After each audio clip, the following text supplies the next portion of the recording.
Pop quiz. Who would win in a fight, Batman or Superman?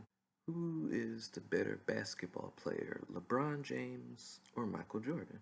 Muhammad Ali versus Mike Tyson, greatest boxer ever. What's better to drink, Coke or Pepsi? East Coast rap or West Coast rap? McDonald's, Burger King, or Wendy's? Who's got the best burgers? Left Twix versus right Twix. It's the classic story of who's better, what's better, and my dad can beat up your dad. I've said it before and I'll say it again. Humans are an inquisitive bunch, and nothing makes them happier than trying to solve some unsolvable hypothetical about who would triumph between two athletes who were at their peak at different times in history, or trying to make their case about what is better when it comes to a subjective topic like food or music. We don't have a definitive answer, so it gives us something to argue. Now, the same thing can be said about fictional characters. You say, well, if they were real, who would win? Luckily for us, we are fiction writers, and so that means pretty much whoever we say will win is going to win, and there's nothing anyone can do about it. And if they don't like it, well, then they can pick up a pen and paper and they can write their version of the story.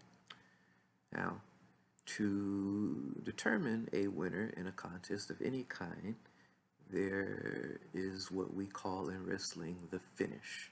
Now, the finish is the sequence of events that leads up to the end of a wrestling match. Now, finishes are basically infinite. If you can think up a successful combination of moves or events that leads right up to the following 6 categories that I'm going to give you, then basically you have a finish. So there are 6 types. You have a pinfall, which is basically when someone within the rules of the contest has won. In wrestling, that's when they put them down, shoulders to the mat, and the referee, 1, 2, 3, ding, ding, ding, ring the bell. Second category is a submission. So you basically put a hold on someone, kind of UFC style, and the person taps out and quits. And then you have disqualification, which is when basically someone has broken the rules for whatever reason and they've gotten caught. And so the match has ended now in favor of the other person. Then you have a count out, which is when someone is out of the ring for whatever reason and they do not get back into the ring before the referee counts to whatever number is the rule. Now that can happen a couple of ways. You can just be beaten unconscious and not be able to get back in time. You could willingly eliminate yourself by getting out and not getting back in. You could end up just really trying to pummel the person who is out of the ring and then realize, oh wait, is he at 8? And then you try to get back in before 10 and you just don't make it. Or there's also a common one with like David and Goliath type situations where you basically pin the person under a table or a heavy object or something where they basically can't get from underneath it, and so if you render them immobile, they can't get back in the ring now, can they? And then you have a stoppage where the referee has, for whatever reason, just called a stop to it. And then the last category, I just call it chaos, and basically that is a no contest of some sort. Basically everything has broken down. The referee is not going to be able to restore order. There's just way too much going on for him to keep track of, and so it's just over. And now that can happen. It's best to do those when it's a situation that is more than just one person against another person, because how hard is it for a referee to keep track of 2 people? And if anyone else gets in, well, then that would be a disqualification. If they are out for too long, then that would be basically, if it's one-on-one, it'll probably fall under one of the other 5 categories. So chaos tends to happen in multi-person scenarios, and it's best to do these either at the end of the show, so that way, or at the end of the story, so that way it kind of leaves everything on a cliffhanger, or before the commercial break, because then you can come back and then you can be like, okay, well, during the commercial, order has been restored. Now, chaos can sort of be used in fiction, but if you end your story on a cliffhanger, just be aware that if not handled properly, you run the risk of upsetting a lot of people. So, just something to be aware of. Now, all 6 of these finishes have an additional classification. They're all dirty finishes. Only a pinfall and a submission can be considered clean finishes, but they can also be dirty. What is a dirty finish? A dirty finish basically means that the water has been muddied somehow, and there are extenuating circumstances behind the finish. So you could technically you could beat someone within the rules, and you could beat someone to make them quit, and if the referee didn't see it, then but the reader saw it, or the person who was cheated saw it. Basically, if it was ruled fairly but it wasn't fair and we know it, so then that would be dirty. So only a regular pinfall and submission can be considered clean, and that's if everything is on the up and up and nothing has happened. Either one person has beaten the other or the other person has quit. All other finishes are considered dirty in the sense that we still don't know who the real best person is, even if we've declared a winner. So I want you to think of a video game. Now, say I'm winning, or I've already won. So I've scored more points than you, or I'm scoring so many more points than you, then you've decided to quit. So if I'm beating you bad enough to make you quit, then that would be considered a submission finish. If the time runs out and I have more points than you, that would be a pinfall. However, if the power goes out, the game freezes, the disc fails, or a glitch happens at a pivotal moment, or one of us has been discovered using a cheat code, then it doesn't really matter who was declared the winner, if one was declared at all. If the game stops halfway through without a clear victor, then there's no telling what could have happened. I could have 28 points and you could have 3, but I could have still lost. We don't know. Now, why do you need a clean finish? A clean finish is decisive.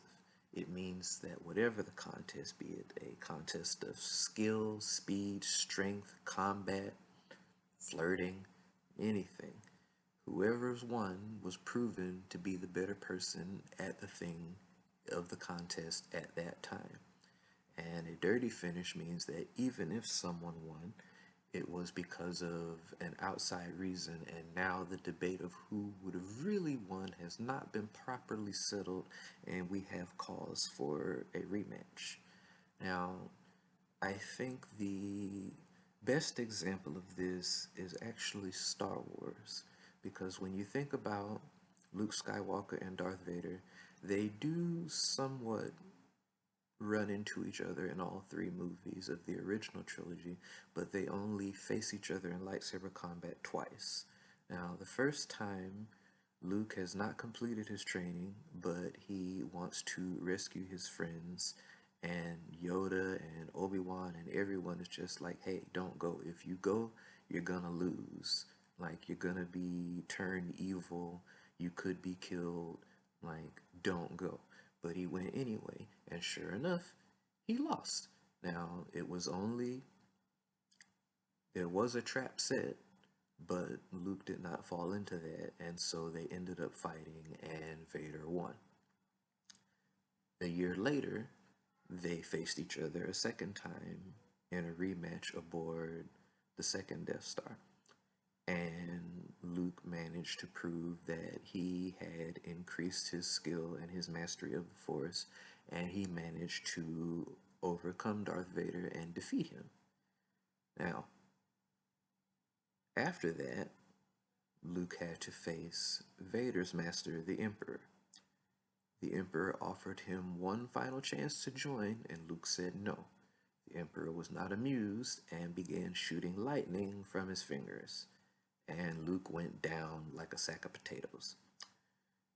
Now, basically, Luke was about to die, and the only reason that he didn't is because Darth Vader, for reasons that I'm not going to disclose, decided to turn on the Emperor, and then he picked him up and threw him over the ledge while he was distracted by his own hubris of being sure that he was going to win. Now, had Luke killed Vader 2 minutes earlier than that, or had Vader decided not to turn, or if Vader just wasn't even in the room, Luke would be dead now. And there's really no debating that. But the galaxy basically praises Luke Skywalker as the hero who defeated Darth Vader and defeated the Emperor. But we, the reader, we, the viewer, we know that he had help with the Emperor. So yeah, he can have credit for beating Vader, but he was not able to defeat the Emperor by himself. So you have a clean victory for Vader, then a clean victory for Luke over Vader, followed by a dirty victory for Luke over the Emperor. And it doesn't mean that Luke cheated, because he didn't know that Vader was going to do that. And so that's why even a pinfall victory can be sort of dirty, because Luke achieved what he set out to do, and he did it within the rules and maintained his Jedi status, but he wasn't the one that made the final blow. And I know people have a lot of problems with the sequel trilogy of Star Wars, the one that Disney made, but I think maybe one of the biggest crimes of them all is that they brought the Emperor back for the final movie, and Luke was not able to face him. So basically, that one time that they did face each other, Luke was not able to beat him. And then 30 years later, Rey beats him because Luke's not there to do it.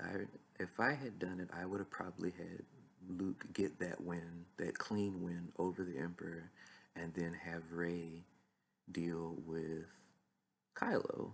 But it was not meant to be, I guess, you know? So, basically, the point of a clean finish is you need these to make your characters credible. They have to win decisively and quickly. If a contest lasts long between two competitors, then they will be seen as evenly matched, compared to if it is a blowout. That means that one person is clearly outmatching the other in this contest. Now, this does not have to happen on the page. Another example of that would be the Pokemon series. Ash, in his travels, comes up against many trainers, and some of them are good, and then he learns from them. Some of them are not so great, and then Ash maybe teaches them a thing or two, or they learn to be a little bit more confident with themselves.